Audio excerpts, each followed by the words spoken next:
പൊതുവെ നമ്മൾ കേൾക്കാറുണ്ട് LGBTQIA+. ഇതൊരു ആക്ടിവിസ്റ്റാണ്, എന്നല്ല ഒരു പൊളിറ്റിക്സാണ്. എന്താണ് LGBT എന്നൊക്കെ പറഞ്ഞാൽ? അള്ളാഹു മനുഷ്യന് അനുവദിച്ചു കൊടുത്ത, അല്ലെങ്കിൽ പ്രകൃതിപരമായി മനുഷ്യന് മറ്റു ജീവികൾക്ക്, ജന്തുവർഗങ്ങൾക്കൊക്കെ അള്ളാഹു നിശ്ചയിച്ച ലൈംഗിക രീതിയാണ് എതിർലിംഗങ്ങൾ തമ്മിലുള്ളത്.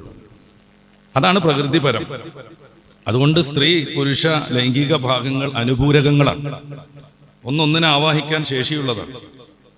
ഒരു സ്ത്രീയും പുരുഷനും സെക്സലായ താല്പര്യങ്ങളിലേക്ക് മുതിരുമ്പോൾ ആ ലൈംഗിക ബന്ധം സുഖപ്രദമാവാനും സൗകര്യപൂർവമാവാനുമുള്ള പ്രകൃതിപരമായ വിവിധങ്ങളായ പ്രവർത്തനങ്ങൾ, ബയോളജിക്കൽ പ്രവർത്തനങ്ങൾ അവിടെ നടക്കുന്നു, അവരുടെ ശരീരത്തിൽ നടക്കുന്നു.